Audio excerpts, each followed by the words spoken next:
Hello दोस्तों, मैं Sarvesh Srivastava study with Sarvesh YouTube channel में आप सभी का स्वागत करता हूं। आज हम क्लास 12 के इलेक्ट्रोस्टैटिक्स के पार्ट थर्ड के बारे में पढ़ेंगे और इसके अंतर्गत हम आवेशों के प्रॉपर्टी के बारे में ही बात करेंगे।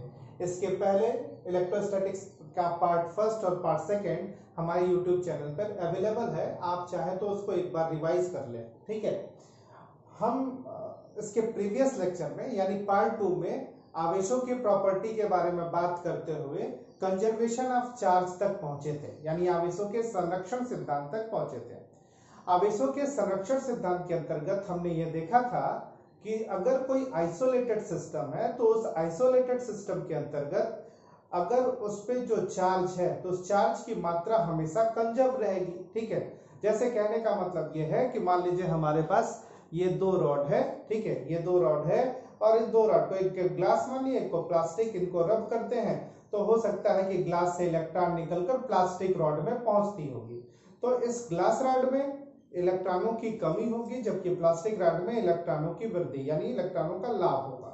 लेकिन कंबाइंड फॉर्म में अगर हम देखा जाए, अगर हम देखते हैं तो ये पाते हैं कि इस पे किसी भी मतलब जो मात्रा पहले थी, जो चार्ज की वैल्यू पहले थी वही वैल्यू अभी भी है। चार्ज की वैल्यू में किसी भी तरह का कोई परिवर्तन नहीं हुआ और इसी को हम कंजर्वेशन ऑफ चार्ज कहते हैं।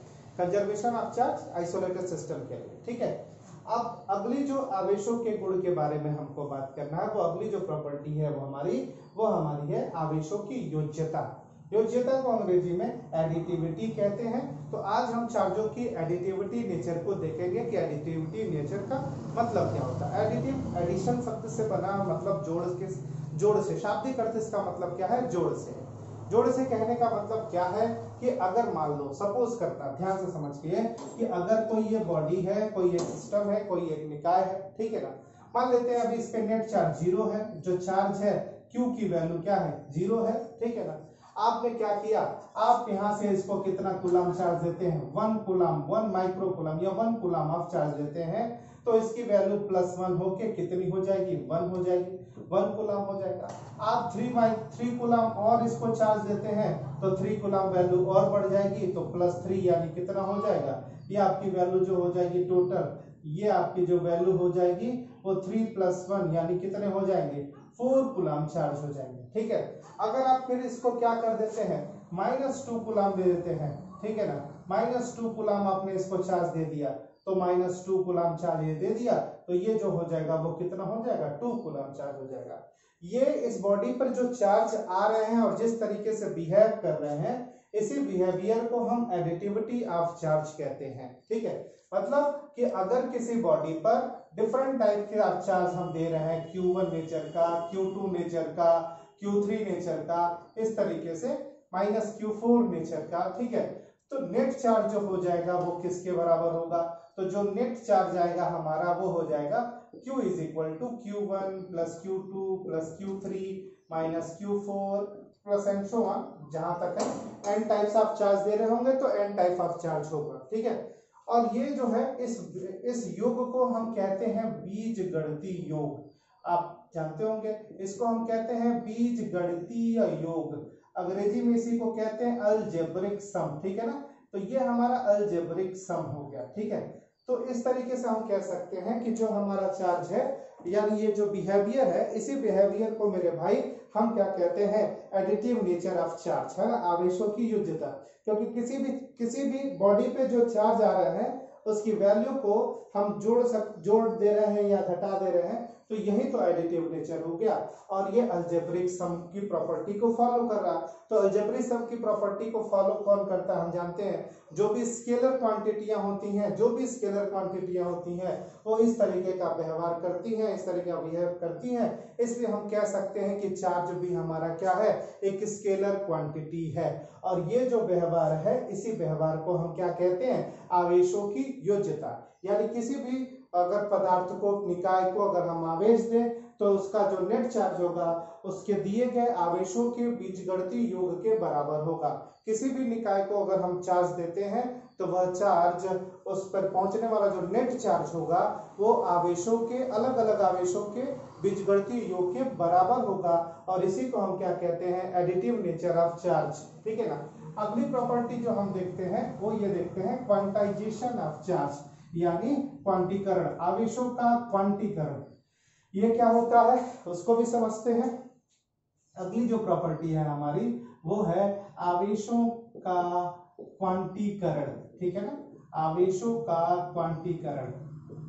तो ये क्या होता है इसको हम देखते हैं, इसको अंग्रेजी में हम कहते हैं quantization of charge, quantization of charge. अब जैसे मान लीजिए अगर हम किसी परमाणु की बात करें, मॉलिक्यूल की बात करें, तो हम मॉलिक्यूल की बात करें तो हम पाते हैं कि एक नाभिक होता है। ठीक है ना, और उस नाभिक में हमारा प्रोटॉन होता है और साथ में क्या होता है, न्यूट्रॉन होता है, और इलेक्ट्रॉन जो होता है वो नाभिक के परितः इस तरीके से एक स्थायी कक्षाओं में इलेक्ट्रॉन हमारे गति करते रहते हैं। अगर हम कायदे से इस संरचना को देखते हैं और देखते तो पाते ये है कि हम ये पाते हैं कि प्रोटॉनों की जो संख्या होती है, प्रोटॉनों की जो संख्या होती है वह इलेक्ट्रॉनों की संख्या के बराबर होती है। किसी भी परमाणु की संरचना के बारे में अगर हम बात करें तो हम ये पाते हैं कि प्रोटॉनों की जो संख्या होती है वो इलेक्ट्रॉनों की संख्या के बराबर होती है। तो अगर प्रोटॉन और इलेक्ट्रॉन की संख्या आपस में बराबर है तो इसका मतलब ये है कि परमाणु हमारा क्या होगा, वैद्युत रूप से उदासीन होगा, वैद्युत रूप से उदासीन होगा। ठीक है, उदाहरण के तौर पर मान लेते हैं कि ये कोई नाभिक है जिसमें प्रोटॉनों की जो संख्या है, प्रोटॉनों की जो संख्या है वो 4 है, और इलेक्ट्रॉनों की भी संख्या जो है वो कितनी है, 4 है यहाँ पर। ठीक है, तो इलेक्ट्रॉनों की भी संख्या 4 है, यानी प्रोटॉनों पर जो हम आवेश देखें तो नाभिक पर जो आवेश देखें तो नाभिक पर जो आवेश होगा वो आवेश हमारा क्या होगा, +4e, है ना। और इलेक्ट्रॉन के कारण जो आवेश है वो आवेश किसके बराबर है, -4e। तो नेट चार्ज कितना होगा, तो नेट चार्ज आपका इस पूरे के पूरे परमाणु पर नेट चार्ज 0 हुआ। ठीक है ना, तो परमाणु विद्युत रूप से उदासीन होते हैं। अब इस परमाणु को हमको क्या करना है, अब इस परमाणु को हमको आवेशित करना है। तो किसी परमाणु को आवेशित करने के लिए हमको क्या करना पड़ेगा, तो किसी भी परमाणु को आवेशित करने के लिए हमको क्या करना पड़ेगा, या तो इस परमाणु के बाह्य कोश में उपस्थित इलेक्ट्रॉनों को बाहर निकालना पड़ेगा।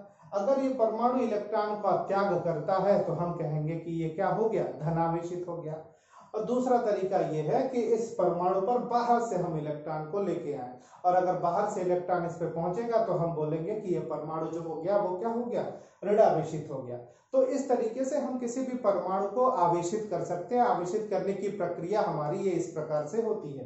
ठीक है, तो अगर हम इलेक्ट्रॉन को निकालेंगे या इलेक्ट्रॉन को परमाणु पर लाएंगे तो उस दशा में क्या होगा उसको एक बार देखते हैं, फिर क्वांटाइजेशन ऑफ चार्ज हमको समझ में आएगा कि वास्तव में हो क्या रहा। ठीक है, मान लीजिए ये एक हमारा नाभिक है और एक हमारा ये परमाणु है, और ये परमाणु में भीतर नाभिक है, यहाँ पे हमारा कुछ। ठीक है, अगर इसको हमको क्या करना है, धन आवेशित करना है, तो धन आवेशित करने के लिए क्या करना पड़ेगा, अगर हम इस पर धन आवेशित करने के लिए हम इससे एक इलेक्ट्रॉन को क्या करते हैं, निकालते हैं। अगर इससे हम एक इलेक्ट्रॉन को निकालेंगे तो इस पर एक पॉजिटिव चार्ज आ जाएगा, यानी एक इलेक्ट्रॉन निकालना है तो +1e। ठीक है ना, अगर 2 इलेक्ट्रॉन निकाल लेते हैं तो हम बोलेंगे कि +2e, 3 इलेक्ट्रॉन को निकालेंगे तो बोलेंगे +3e। ठीक है, कुछ इस तरीके से। दूसरा क्या कि यही परमाणु जो है उसको हमको क्या करना है, उस परमाणु को अगर ऋणावेशित करना है तो उस कंडीशन में हम क्या करेंगे, अब इसी को हमको ऋणावेशित करना है। तो ऋणावेशित करने के लिए क्या करेंगे, अगर हम इसको एक इलेक्ट्रॉन कहीं से इस परमाणु पर लेके आए तो ऋणावेशित क्या हो जाएगा, -1e। 2 इलेक्ट्रॉन लेके आए -2e, 3 इलेक्ट्रॉन लेके आए -3e। कुछ इस तरीके से हम कभी ये नहीं कह सकते कि किसी भी परमाणु को आवेशित करने के लिए 2.5, 2.75, 3.5 इलेक्ट्रॉन वगैरह की जरूरत पड़ती है, ऐसा कभी नहीं हो सकता। प्रत्येक पदार्थ पर एक फंडामेंटल चार्ज होगा ही होगा, और वो जो फंडामेंटल चार्ज है वो हमारा क्या है, E है। ठीक है ना, ये होगा। ठीक है, और वो जो होगा पूर्ण गुणज के रूप में रहेगा। पूर्ण गुणज का मतलब क्या है कि +E2, +1, +2, +3, +4 कुछ इस तरीके से -1 -2 -3 +4, ठीक है ना। तो अगर हम देखें तो इस तरीके से कि किसी भी पदार्थ पर, परमाणु पर जो भी सिस्टम निकाय है उस पे जो क्वांटिटी ऑफ चार्ज होगा, जिसको मैं Q से दिखा रहा हूं, क्वांटिटी ऑफ चार्ज होगा वो Q इज इक्वल टू किसके बराबर हो जाएगा, N इंटू E के बराबर हो जाएगा। तो Q इज इक्वल टू हमारा हुआ N इंटू E। N हमारा क्या है यहाँ पे, तो N हमारा है यहाँ पे इंटीजर, है ना, इंटीजर हम बोल सकते हैं, ठीक है ना, इंटीजर, या आप समझे इसको पूर्णांक समझ लीजिए, ठीक है। ये हमारा पूर्णांक है, +-1 +-2 +-3 +-4, और E जो है वो फंडामेंटल पार्टिकल है। और मिल्टन ने अपने प्रयोग पर ये देखा भी था, ठीक है ना, तेल की बूंदों पर मिल्टन का प्रयोग अगर आपने सुना होगा या पढ़ा होगा, जानते होंगे, तो वहां पे उन्होंने भी यह निष्कर्ष निकाला था कि किसी भी पदार्थ पर एक फंडामेंटल पार्टिकल होगा, फंडामेंटल चार्ज होगा ही होगा, और वो फंडामेंटल चार्ज जो होगा E होगा। E की वैल्यू जो है वो हमारा इलेक्ट्रॉन का आवेश है, और इस E की जो वैल्यू होती है वो 1.6 × 10⁻⁻19 कूलम होती है, ठीक है ना, इस E की वैल्यू। तो हमने फॉर्मूला जो बनाया क्वांटिटी ऑफ चार्ज के लिए, ठीक है ना, तो कुछ इस तरीके से बना कि Q is equal to N into E, ठीक है ना।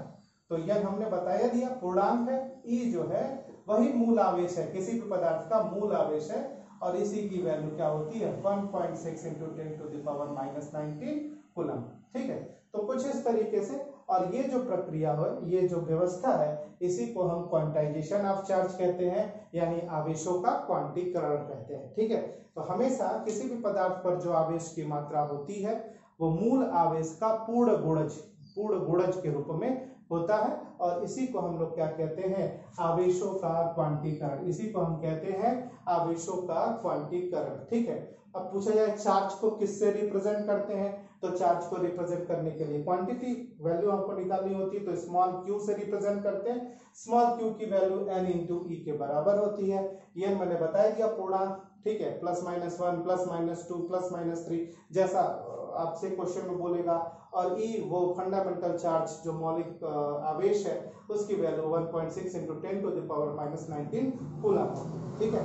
अब इसके लेकर थोड़ी बहुत और मात्रक क्या होती है, किस तरीके से, कैसे क्या, तो उसको भी समझ लेते हैं कि आवेश का मात्रक वगैरह क्या है, ठीक है। तो अगर आप देखना चाहें तो इस तरीके से देख सकते हैं।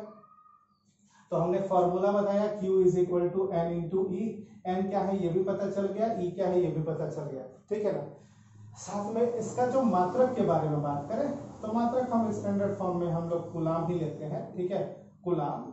और ये कूलम वास्तव में से अगर निकालना है कूलम होता क्या है या कहाँ से निकलता है, तो हम ये देख सकते हैं, वैद्युत धारा की परिभाषा होती है वहीं से आता है।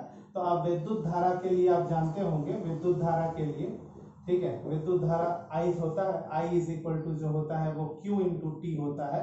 तो Q की वैल्यू जो होती है वो I इंटू T के बराबर होती है, ठीक है, Q की वैल्यू।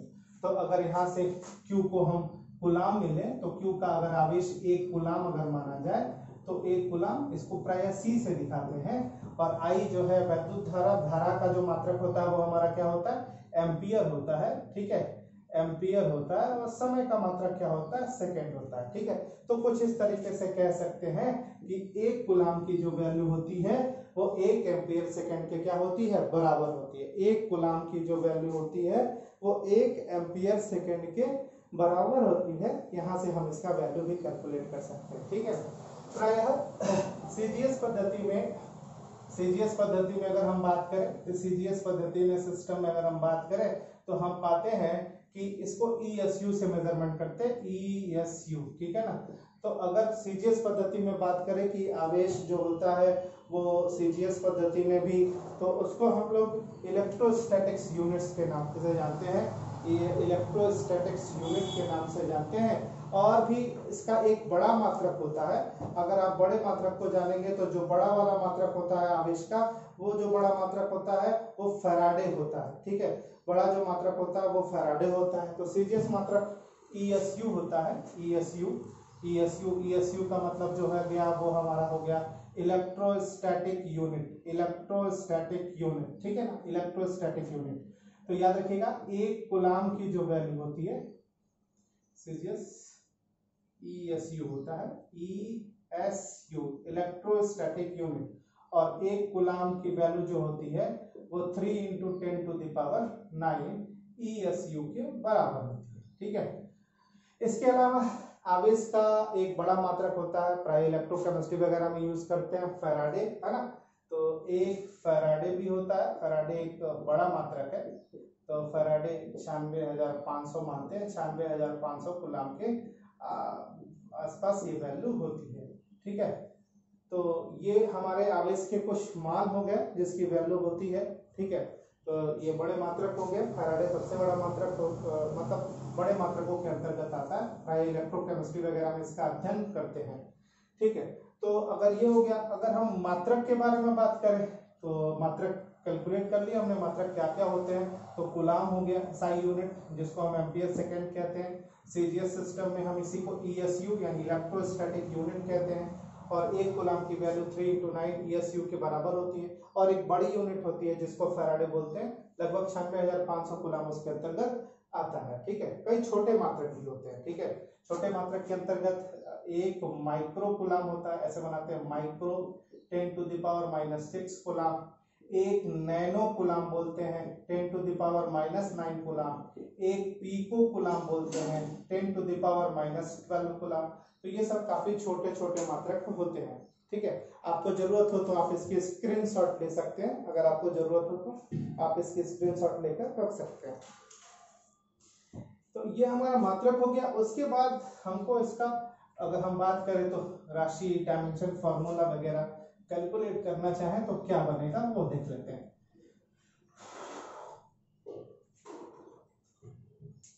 तो अगर हम मात्रक देखें, अभी इसका डायमेंशन फॉर्मूला, विमीय सूत्र अगर हम देख लें तो विमीय सूत्र क्या बनता है इसका, आवेश का विमीय सूत्र। तो विमीय सूत्र जो हो गया, जैसा कि मैंने बताया हमेशा यहाँ से कि Q की वैल्यू जो होती है वो I × T होती है। ठीक है ना, तो अगर आप देखें तो I का मतलब वैद्युत धारा यानी A, और समय जो होगा हमारा वो क्या हो गया T। ठीक है, तो ये इसका डायमेंशन फार्मूला हो गया। ठीक है, ये हो गया। और राशि के बारे में बात करें तो अभी मैंने थोड़ी देर पहले आपको बताया एडिटिव नेचर में कि ये अलजेब्रिक सम को फॉलो करता है, वेक्टर सम को नहीं। तो अलजेब्रिक सम को फॉलो करने वाले स्केलर क्वांटिटी के अंतर्गत आते हैं। तो ये जो होगा वो हमारा कौन सी राशि हो गई, अदिश राशि हो गई। ठीक है, अदिश राशि जिसको हम स्केलर क्वांटिटी कहते हैं। ठीक है, तो ये एक प्रॉपर्टी हो गई।